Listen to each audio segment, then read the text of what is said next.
Hello everyone. So today we are talking about this book. So this is Dark Goddess Craft by Stephanie Woodfield, a journey through the heart of transformation. So in this book she does cover a number of different goddesses. They're from a wide range of backgrounds, which is really nice. If you're interested in just kind of dipping your toes into a few different cultures to see which pantheon's really going to pique your interest, this is a great intro to start to know. In each one she recounts the gist of the myth that you need to know in the context of what she's talking about, which is really nice. She's not just summarizing a summary of a myth, she does retell it for you. Each chapter starts with a sort of guided meditation of sorts. I would imagine if you got the audio version of this book, you'd be able to do that as a meditation, or if you felt so inclined you could try to memorize it and or record yourself reading it out loud and then play it back. But each chapter starts off with just kind of a journey to that particular goddess.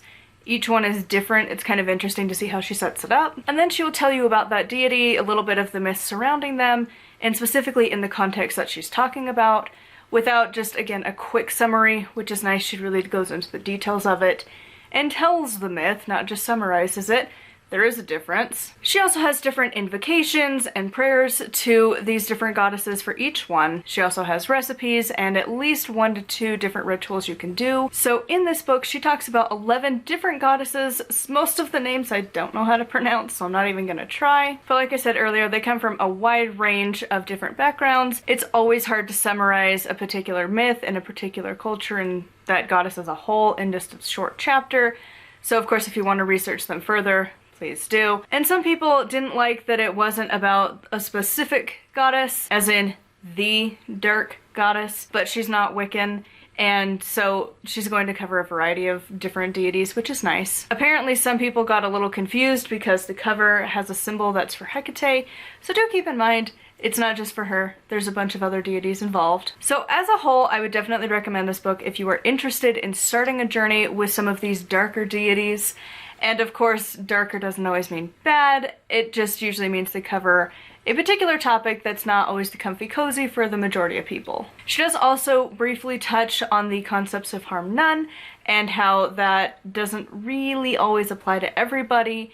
And I do like the way she covers harm none, that it's a very big gray area because technically you can't really do anything as a harm none. Everything is going to cause harm to some degree. Whether it's starving yourself that's causing harm to you, you're included in the none part. And anything that you do, if you go to work, well guess what? The building was used probably with materials that might have not been gathered in the best of ways, causing harm to the environment. Like, there's so many different things. And so she covers how harm none is kind of not always the easiest thing to fall under, and more of just good morals and ethics as best you can.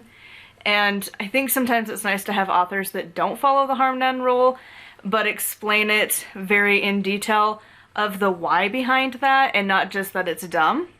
Because the idea of it is really great. It'd be awesome if we could live in a world where we didn't have to cause harm, but inevitably our existence causes harm, so we gotta live with what we got.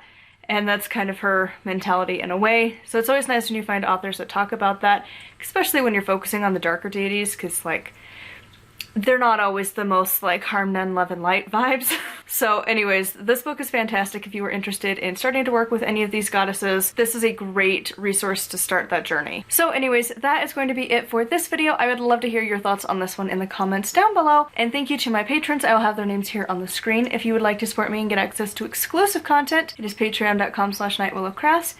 I think it's actually this coming week or so, we'll be finishing up Inner Temple of Witchcraft, finally. So stay tuned for that. Very excited for that to be a thing. And of course, make sure to like and subscribe. I post every single day here. And until next time, thank you so much for watching, and blessed be.